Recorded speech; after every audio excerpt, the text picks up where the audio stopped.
All right, well, let's go ahead and get started. It's 11 Eastern time. I'm on the West Coast here at the rental rally in Las Vegas for the California Rental Show. And Richard, you're in Louisville, Kentucky. Yes. Yeah, thanks for coming on this morning. Yeah, I'm glad to be here. Thank you.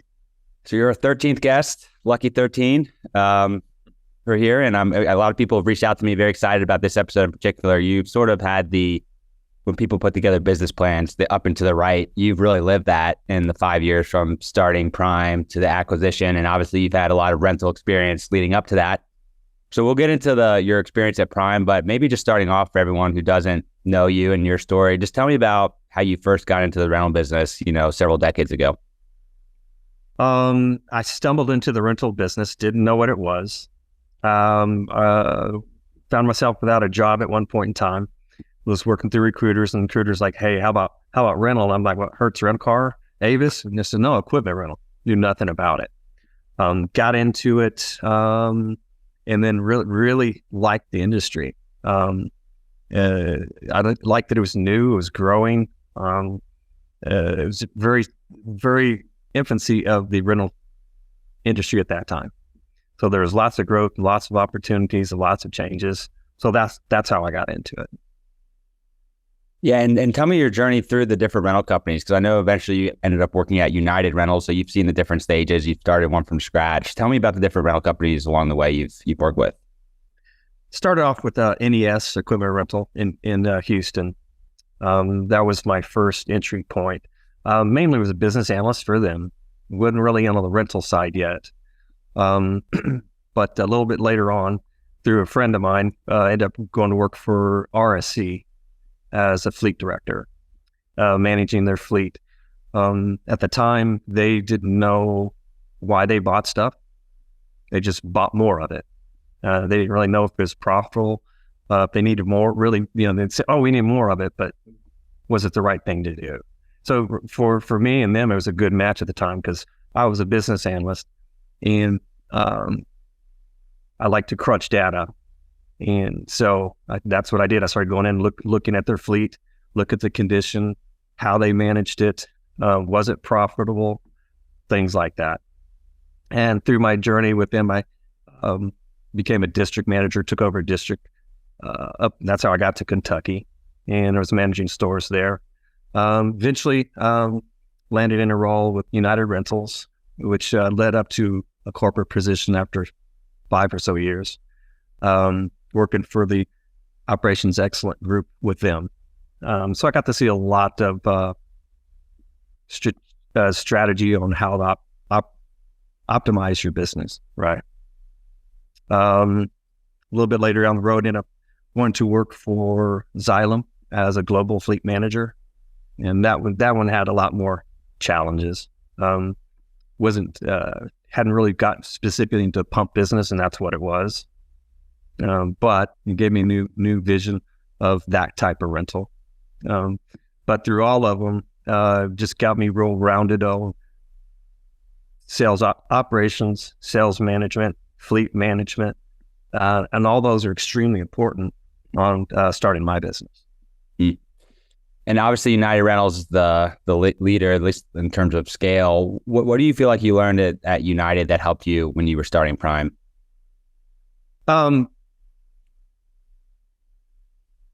No, that's a good question. Really, the operations excellence, yeah, right? Because when I was working in the stores, I just continued my knowledge I had, right? But when I went to the corporate office, understood how to make the operations efficient, yeah, and get more, for example, get more out of their trucking. That was one of the things we did, right? How to make contracts more correct. I'd say probably those things. Yeah, so you had a lot really strong operational training really at United, and I think I recall because we've known each other for a few years. Did you have a accounting background even before you got into rental? Did you have some financial accounting training at all? Yeah, so I'm an accounting degree, and I used to work for Ernst & Young. That's at the time was one of the big fours. Now I think maybe the big threes. Yeah, they moved up. What do you feel like that the finance and accounting background has helped you as well with Prime? It's obviously like as we talked about your business plan, you've been very methodical and thoughtful about your planning. Do you think that was a helpful background for you as well?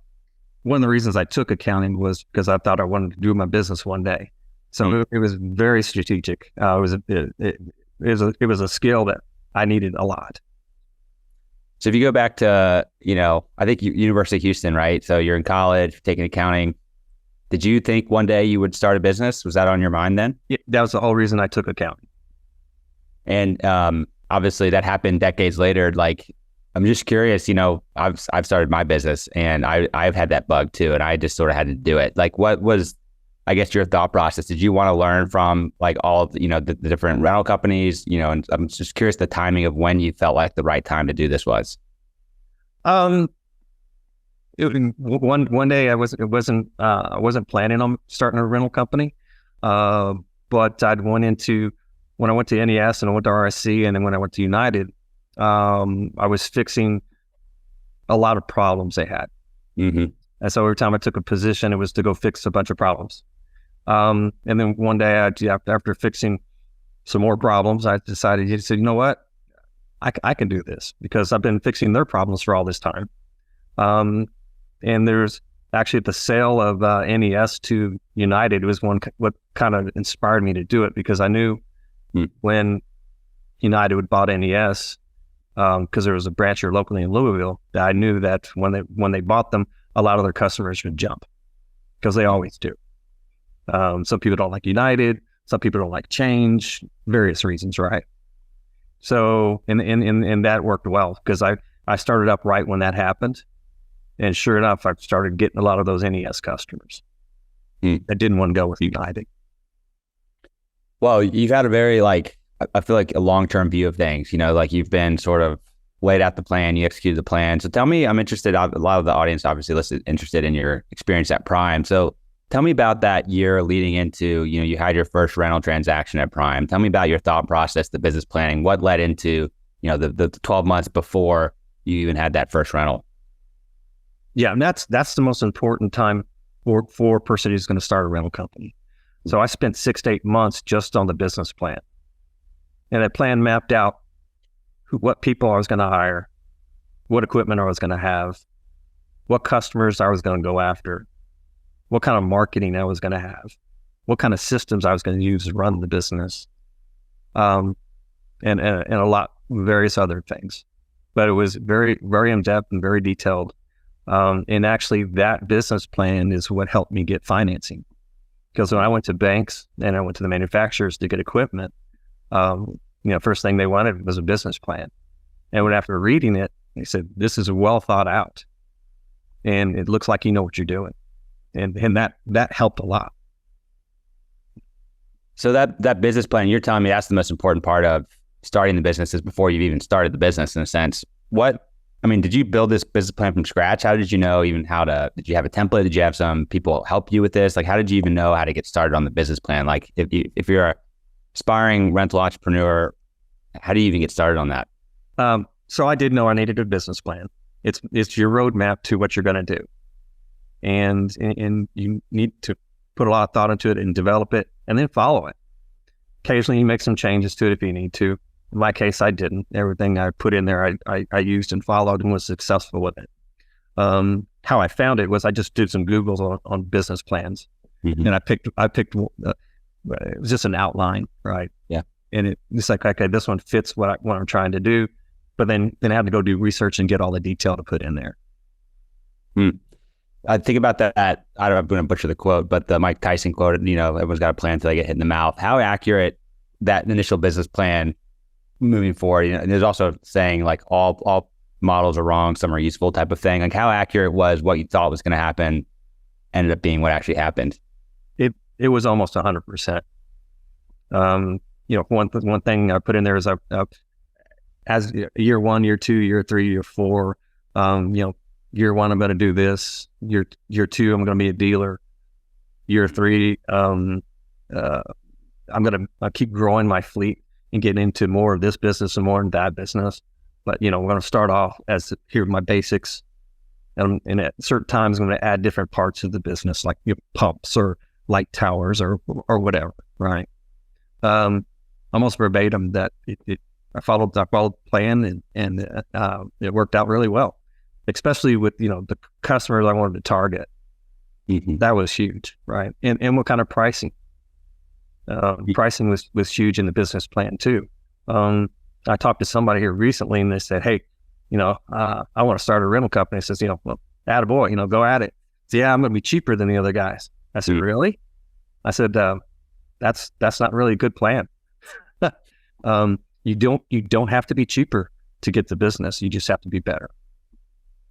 Talked to a lot of people on the rental roundtable, the similar thing. You actually don't want to be the low cost leader. I mean, unless you have a tremendous scale and you're Walmart and you have an advantage, but we're not Walmart, right? And I think what I've heard from people is a lot of people just want, they want quality, they want good service, they want uptime, and they don't want to actually pay the lowest amount. They want something that works. And the people who do want the lowest price are actually probably the customers you actually don't want to work with. Right. But one of my best customers and one of my first customers, how we got them was because they we had a conversation. They were looking for a new rental company, and I said, what do you really want out of a rental company? Because I want one point of contact. He said, I'm with X rental company now, and I got to call 4 or 5 different sales guys, 4 or 5 different branches. And when I have invoicing problems, it takes forever to resolve. He says, I just want to call one person for all my rentals, for all my invoices, for all my problems. I says, great, I'm your guy. And, gave him my cell phone number. He started renting equipment. We very seldom had any problems on pricing, or, we charged him more.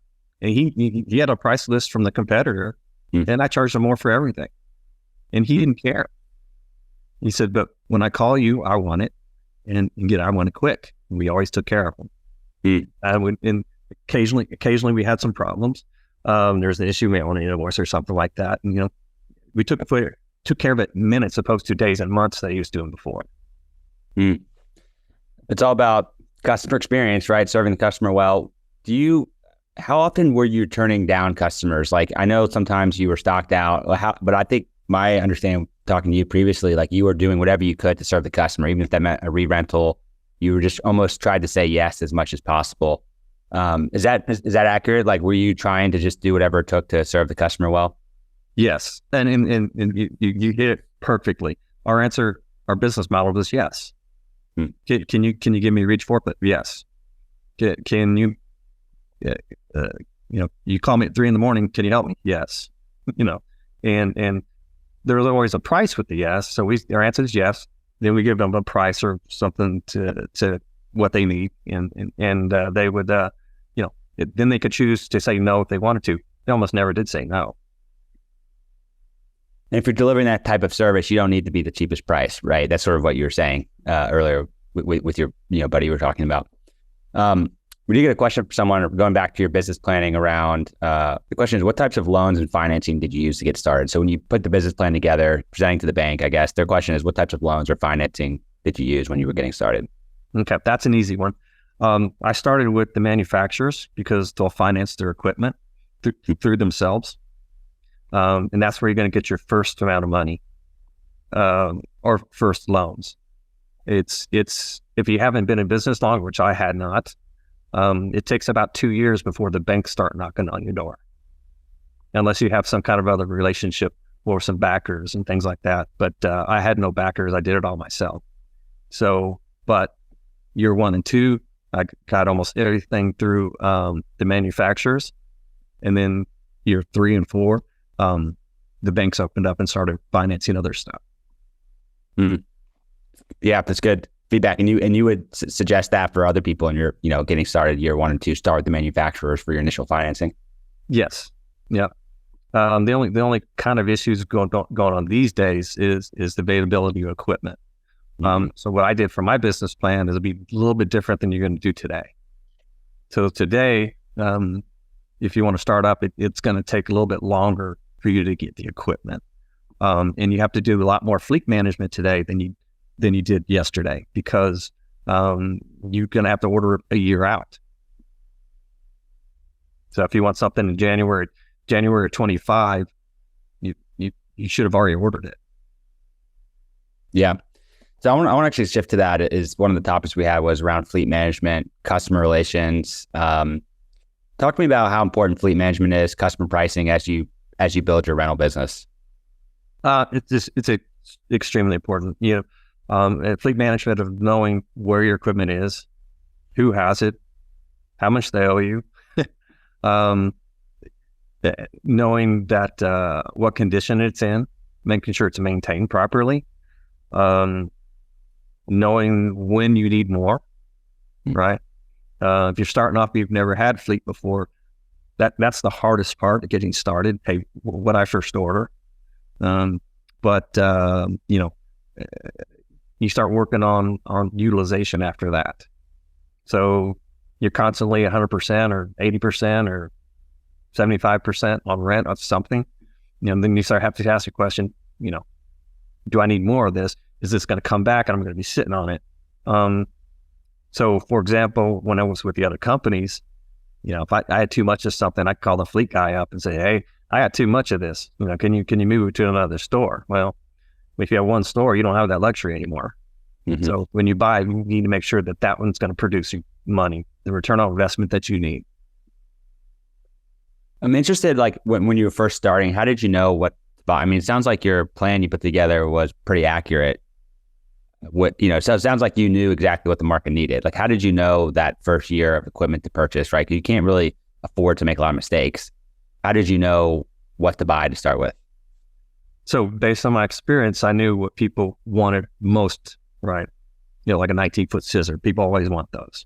I knew that the dirt market, that usually people don't have enough dirt equipment.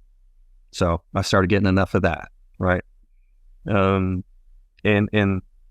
so I just hit the basics that I know the stuff rents.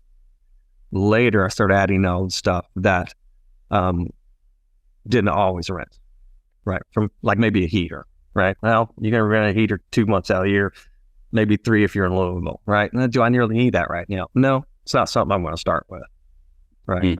But I know they're going to use excavators and skid steers and certain size scissors.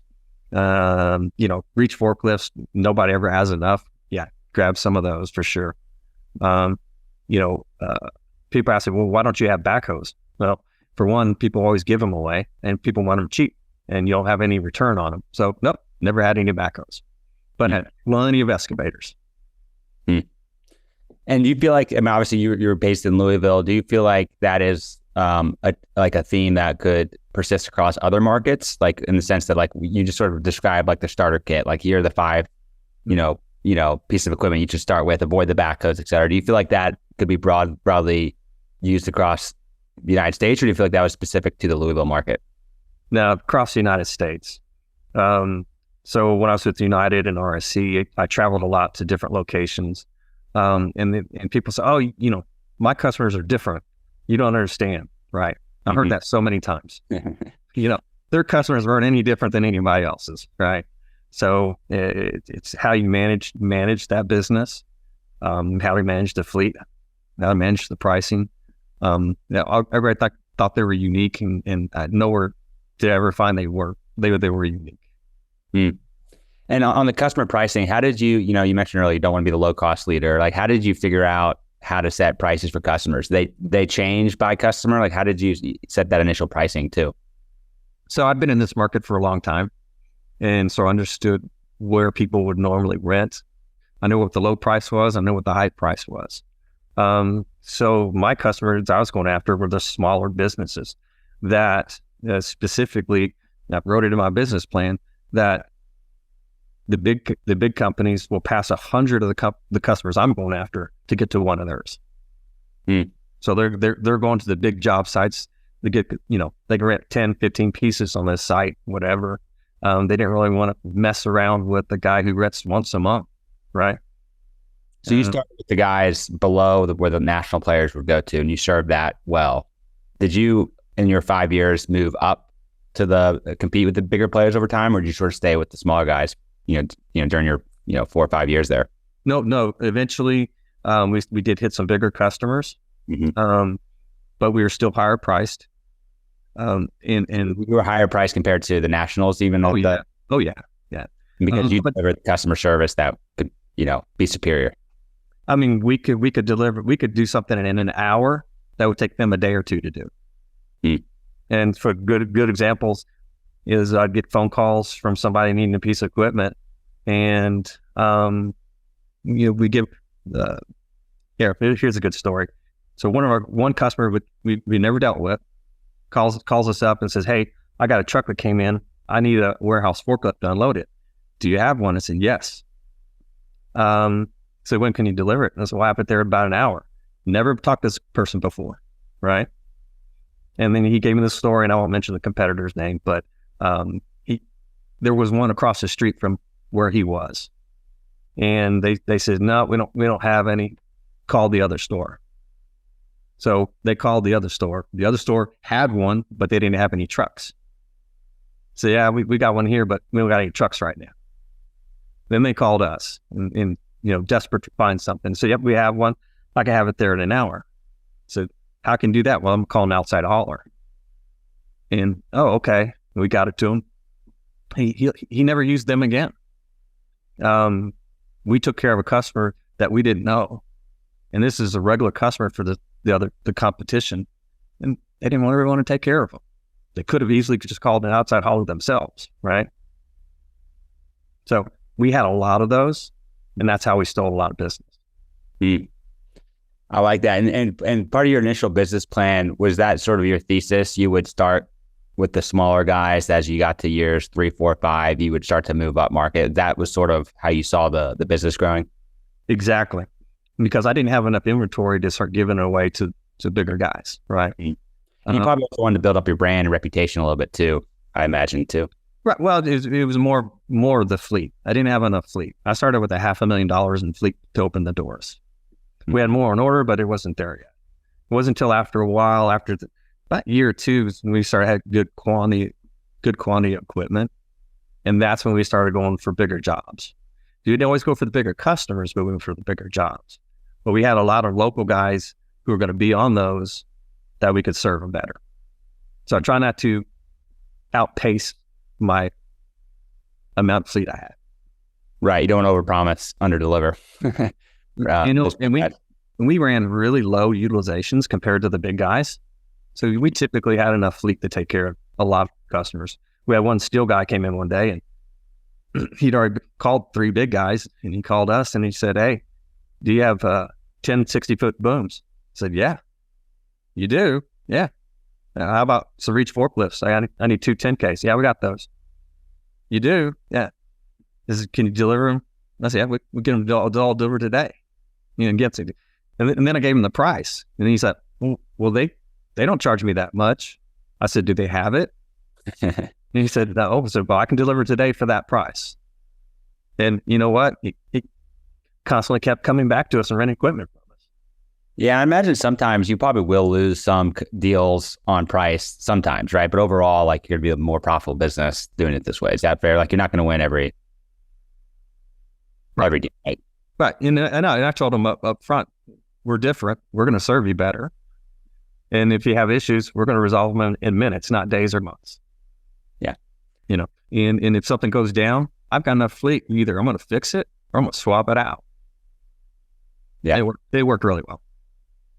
I got another question I want to get to from the audience.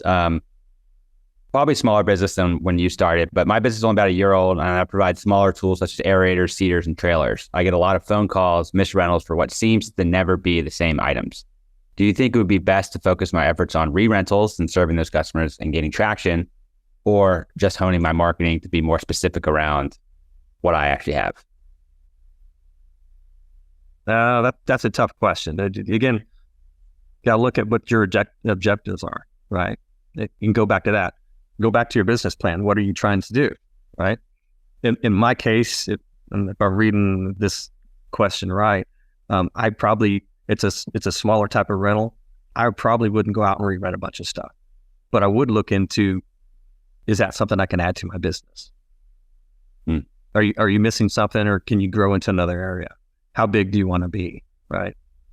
So I started off with $500,000 in fleet, and in 4 years we were 19 million. Wow. Pretty fast growth. Yeah, it was. I didn't plan the growth to go that fast. Right. But I kept fueling it as my utilization went up. I kept adding fleet and to a comfortable level. Never had a problem making the payments on the equipment because I planned it properly. Mm-hmm. Well, one of the topics we had talked about is, some of the things on the operational side, including robust payment options to your customers and then marketing strategy. Anything on that you want to touch on that you felt was successful early on?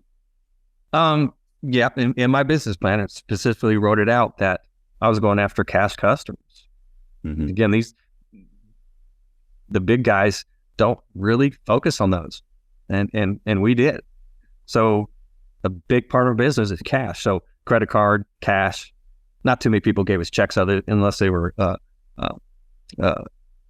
had an account, right? When I billed them monthly, whatever, and then they sent me in checks. But people didn't really come in writing me a whole lot of checks. But they use credit cards a lot, or they gave me cash, and that's a huge part of small guy getting started.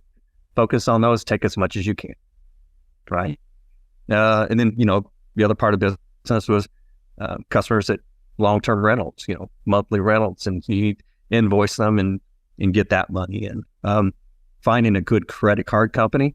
So I finally found one that was only charging me 2%. And so I saved like $60,000 a year doing that. And then also, I started charging my customers who did credit card, I charged them the fee. So I had some customers who want to come in and pay a $50,000 bill and they want to put it on a credit card. I said, well, you can give me a check and it's free, or we have a 2% if you use your card. Oh, I'll just write you a check. Maybe those miles weren't as important as I thought. That took a while I have to wait. Right. And understanding what you can add on your invoices. For example, damage waiver. Some customers who are not charging that, you're losing some good revenue. Yeah, so I required that either you have damage waiver or you provide insurance, that you show that you have insurance that's going to insure the equipment. Sometimes it's just too expensive for them, so they took the damage waiver, right? I don't ever remember losing any customers from that because all the big guys do it. Well, that was actually my question. Someone just asked in, what did your damage waiver cover? I was actually about to ask it myself. How did you, and also what did you price it at? Did you set it at like 12%, 15%? What was your rate? I had it at 12%.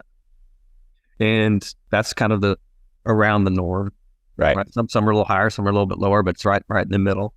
What covered was unintentional damages, right? Didn't cover theft. And didn't cover neglect or improper use. For example, you're on, I'm trying to think of 15-degree side hill, and the operating manager says you can't do that. Well, it didn't cover that because you were using it as you shouldn't. Or if it went into the pond, right? Drowned it underwater. I have cases of that happening where like they had a damage waiver with you and it obviously was neglect and you had to deal with that. Does that come up with in the 5 years you're running this? Yeah, a few times, not many. And actually, did anything ever go to court, or is it all handled separately? All handled with me, right? Yeah. But I used trying to remember the guy's name. There's a lawyer that all he does is write rental contracts. So when you call him and say, "Hey, I need somebody to write the legal stuff on my rental contract," he'll send you a bunch of stuff of what's your business, what are you going to rent, like 1,000 questions. You fill it all out, and then he'll come up with your first contract, make some edits, keep you out of trouble, right? So that was extremely important. Did that on the front end before I even opened. Mm-hmm. That probably saved a lot of headache later on. And I had very few claims. So yeah, first it was the first $500 was on them. Next 5,000 was on me. And then after that, they paid the difference, right? How did you set that 500, 5,000? That was just an industry standard you picked up on? Kind of, yeah. It was kind of a mixture in there, right? Yeah. And it sounds like even with the 12% damage waiver, you didn't really lose any deals. And honestly, the deals you maybe lost, probably maybe ones you didn't really want, actually, if they weren't going to pay the 12%, made it a little questionable. the reason I didn't lose them because all the big guys charged it. Yeah. And so if they didn't get it from me, they're going to get it for them.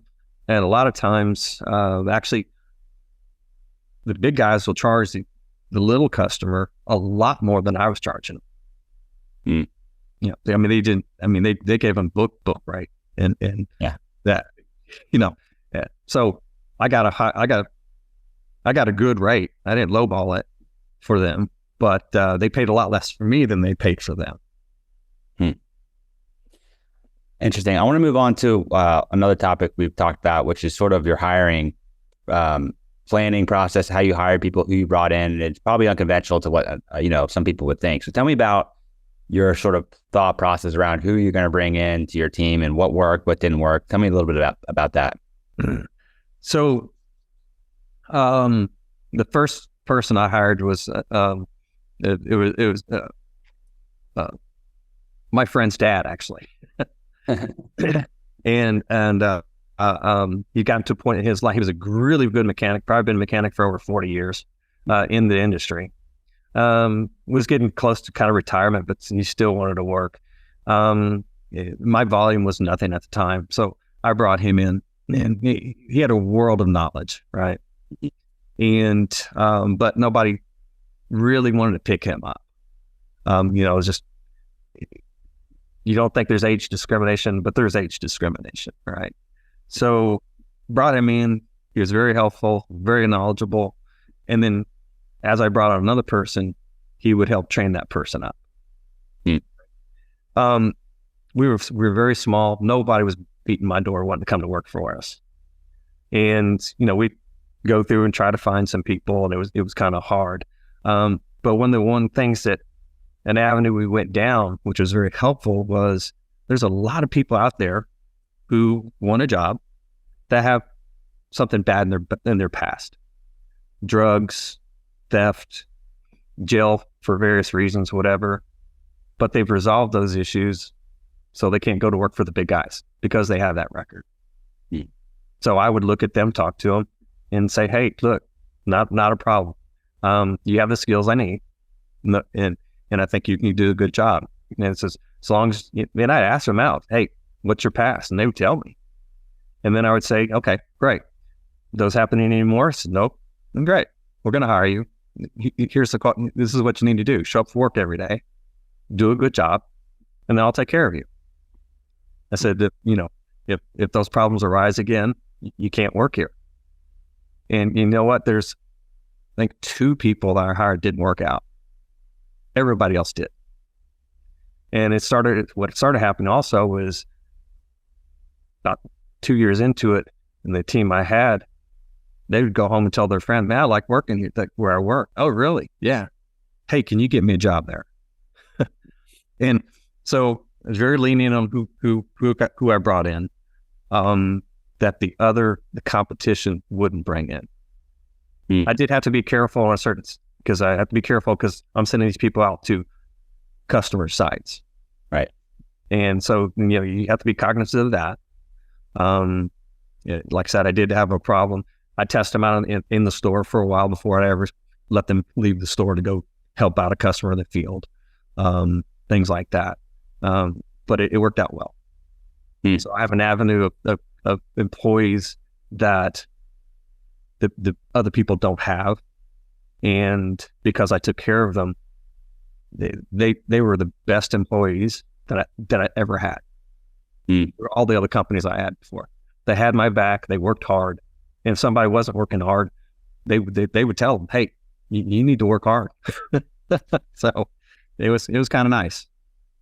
Yeah, it's interesting because I guess they feel very thankful for the opportunity because they know that the big guys or whoever else, that for whatever reason they had less opportunities. You gave them that opportunity. They're going to be probably more loyal. It sort of reminds me of the New England Patriots over the years. I'm not a Patriots fan, but you look at everyone else drafts from Alabama football and Georgia football, Notre Dame football, and they would find these guys that no one knew of that would end up being stars, and they sort of were not afraid to look past the blue chip and kind of go deeper. And I feel like you took a similar strategy.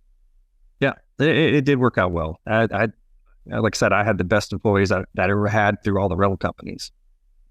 I'm just curious, like, what led you to do that? Because like a lot of people wouldn't start there. They would still say like, oh, if you have a, if you've been to jail, whatever. I'm sort of going to put that in a different bucket. Like, have you, what in your experience, like sort of led you to feel comfortable doing that? I was kind of forced to, and like I said, nobody really wanted to come work for me. We were really small. Who's prime? They've been here 2 months, right? Right. Yeah. Who's this Richard guy? Yeah. So it's like, okay, well, finally I got some people who they came and said, well, hey, I'd like to apply for your jobs. It was great.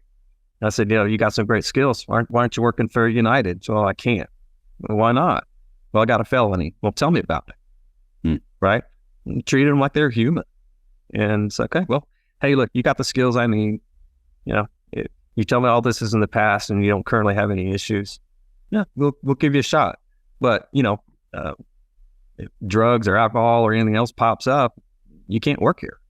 Mm-hmm. You're gone. There's no question. There's no, getting a pass. You just got to go. And you know what? They were great employees. Yeah. I think, it's important to set the expectation. Here's the bar, right? On day one, which sounds like you did. What did you look for? You sort of look past some of the mistakes people made and sort of, put that in the past. What attributes were you looking for when you were bringing people in? Customer service. So if you're a mechanic, you have to have customer service. So good communication skills, customer service. They're your salespeople, right? So, a little bit of energy and what I tell them is like, look, I don't have time to micromanage you. So this is what you need to do for your job. And if you don't do that, and if I have to tell you all the time what to do, you can't work here. But laid it out up front and just very, very transparent. You cannot work here if you don't come to work. And if you don't work, right? Yeah. People self-selected, very clearly that obviously the two people didn't work out. That was their choice, but you laid out the expectation. They didn't meet that. Everyone else sort of rose to it, right? So, it sounds like overall a very effective, outcome. Two people didn't work out over a several year period. That sounds way better than the mean. They liked working there because we weren't corporate, right? So I made the decisions for what happened. There was one employee that he fell down a stairway, helping his sister move off the clock, right? Broke a bunch of ribs. Very good mechanic, good employee. And I forget how many weeks I paid him, 2 or 3 weeks. He couldn't come to work, but I paid him anyway. And he asked me why I did that. And I said, well, if you got into financial difficulties, you start getting a strain in your personal life, which affects you at work. So I just paid you so you wouldn't have those issues because I like you as an employee. And you know what that bought me? It's a very dedicated employees, right? Yeah. Yeah. The theme here, like going back to your business plan, was customer service, treating your customers right. But part of that is treating your team right so they can treat the customer right and take care of them first. And that was sort of a holistic culture you built that didn't happen by accident. It was a very thoughtful, intentional company and culture you were building. Right. And even in my business plan, I spelled out how important the employees were. Because no matter how good my plan was, if I treated the employees like crap and they didn't want to come to work, but the success of my company were the employees because they got us the customers and they took care of the customers. I like that. I think that message is relevant to equipment rental companies, but every company really, that's the heart of business, I think. We have another question here. It's a little tactical question, but the question is, were you guys open on weekends, and did you make people come in on Saturdays? No, but we were not. And based on my past experience with the other companies, it never really worked out really well. So I just conditioned the customers to come get it on Friday. Then I had a lot of account customers, even some cash customers. Again, our answer was yes, right? So if they called me and they needed stuff, most of the time I took care of them, probably 99% of the time. And you were the guy doing it though, right? You were trying to be the sort of a servant leader and take that on yourself rather than make your team work extra time on the weekend. Almost all the time I did it. Yeah. As we get toward the end, then I was having some other employees do it. For example, there was one employee who lived down the street. Yeah. And I'd give him a call and say, hey, would you mind? So I can write the contract from home and I can print it on the printer. So, could you go open the gate and give him the piece of equipment? And most of the time it was yes, again, because that's how well I treated them. Right. And I paid them extra for doing it. Yeah, I like it. I want to move on to another topic, which is probably an exciting topic for you, is the sale process, right? When you started your business plan, were you planning to have an acquisition within 5 years, or is this sort of an opportunistic, right price, right time type of thing? How were you thinking about that when you were getting started? So the plan was never really to sell it, not this early, right? I said, hey, when I hit 65, around there, maybe I'll retire. Possibly, sell it to the employees, sell it external, so I had some thoughts about different avenues, like how I could get rid of the business at that time. But no, it popped in because of COVID, right? Because COVID caused a lack of fleet, and so people couldn't find it. And then all of a sudden, in 22, probably late in the year, I started to get a lot of phone calls. Hey, you want to sell? And I was like, nah, I'm good. And I kept blowing them off for a while. And then finally, after so many calls, I started thinking about it. And I said, okay, hey, what's your offer? And, first couple of them, and they kind of kept growing. And so finally one made sense. Right. But I had a good fleet, and like I said, 19 million in fleet, and all new, and I had a bunch on order. So we were prime for to the people who were calling, because they wanted to buy me because I couldn't find fleet. Yeah, prime, but no pun intended. Right. So anyway, that's how it came about. It wasn't planned, but financially it made sense to me. Mm-hmm.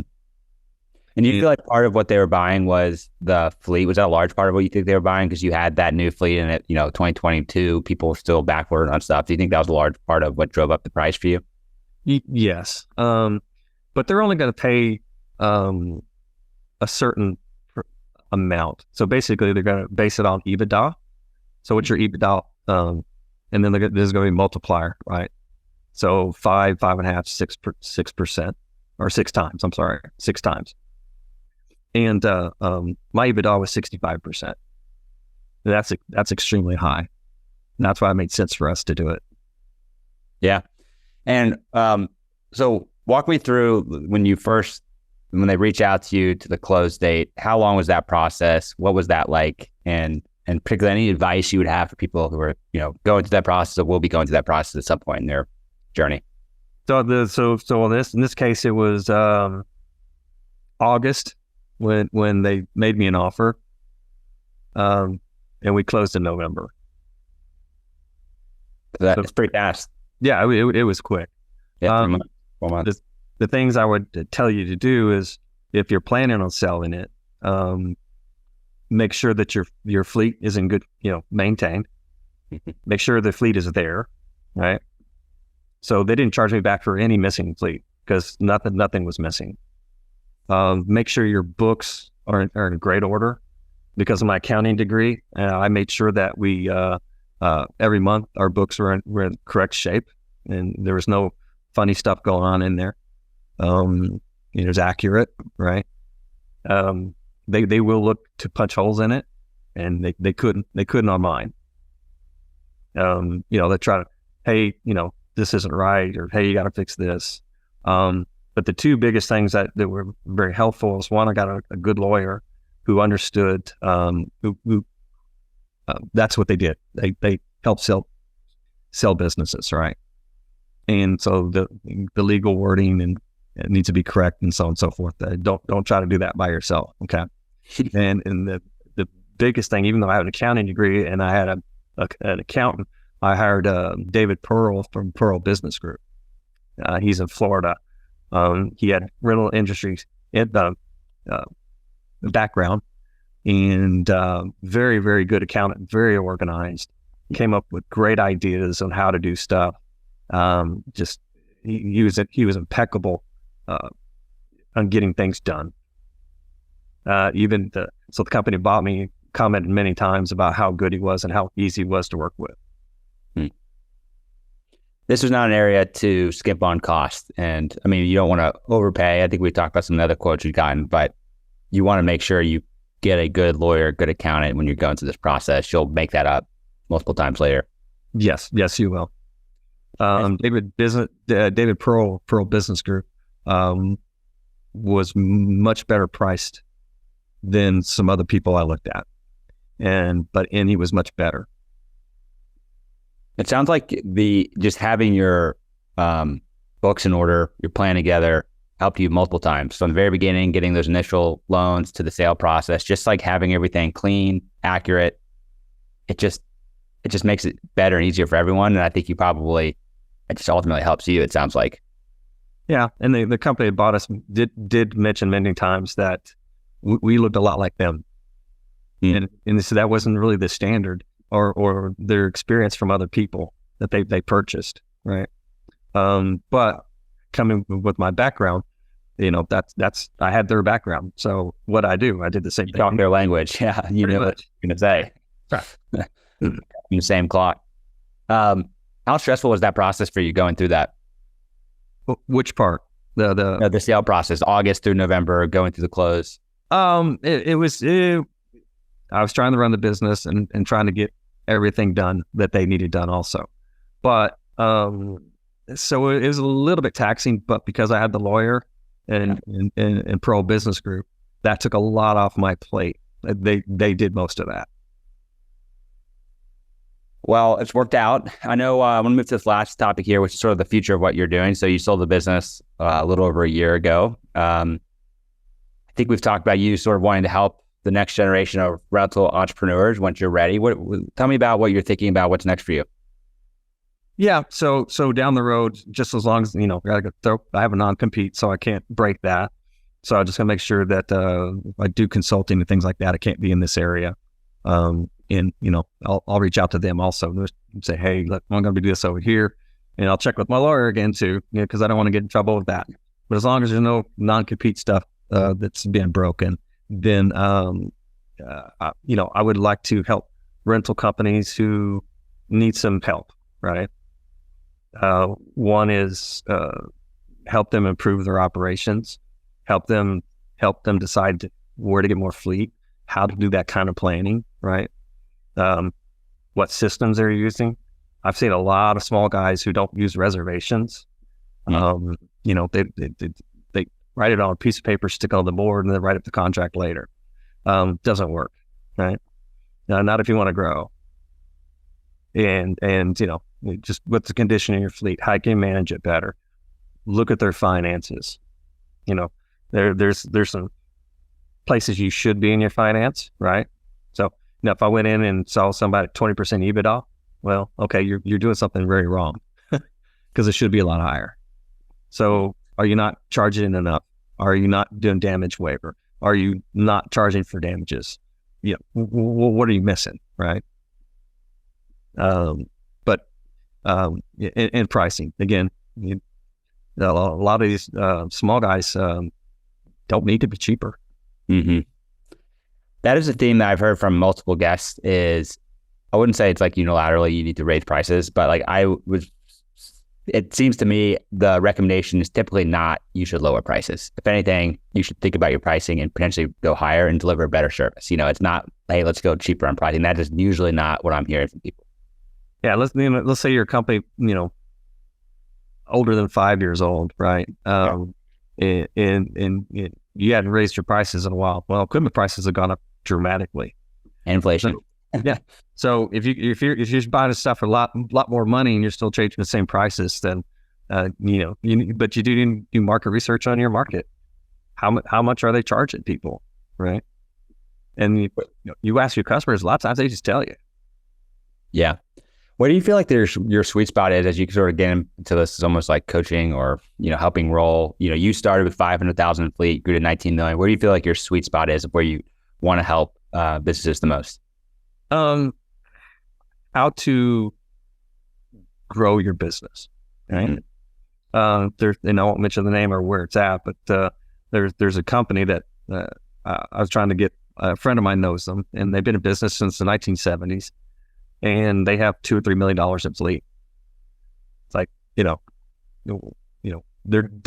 not doing something they should do.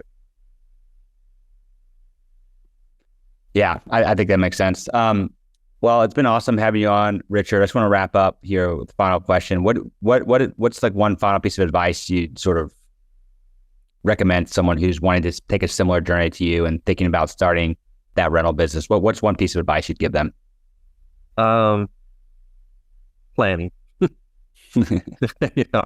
Lots of planning. And I had some people say, hey, I want to start a rental company. It's okay. What do you know about rental? And they don't know. I wouldn't do it. I started after 20 years of experience, mm-hmm. of knowing the pricing, the customers, the equipment, the processes, the systems. There's a lot to do in a rental company. I wouldn't recommend it just, hey, I think I'm gonna start a rental company today, but you have no experience. I wouldn't do it. Yeah. Well, I mean, you leveraged all that experience all the way through, even through the sale process. You know what they were going to ask because you've been on the other side of it, right? And I think, tremendous successful journey in less than 5 years. And, you use all of your experiences from the accounting world through the different rental companies, through all of that. And it takes time. Going back to your college days, you think about running a business. You didn't start a business in college. You went through the process, learned what you need to learn, and then started it when you were ready. Correct. Right. Well, thank you again, Richard, for coming on. I think for the audience listening live or later on, if you want to get in contact with Richard, you can just reach out to me and I can connect you guys, especially as Richard thinks about, potentially helping and coaching rental businesses in the future. Sure, there's a lot of your wisdom that's needed, Richard. So I'm excited for you to sort of get back in the game. I know a lot of people probably want your help. That would be great. And like we talked about earlier, you can find me on LinkedIn also, right? That's right. Well, thank you for coming on, Richard. And thank you everyone for joining. Appreciate it. Thanks everyone. Take care. See you guys.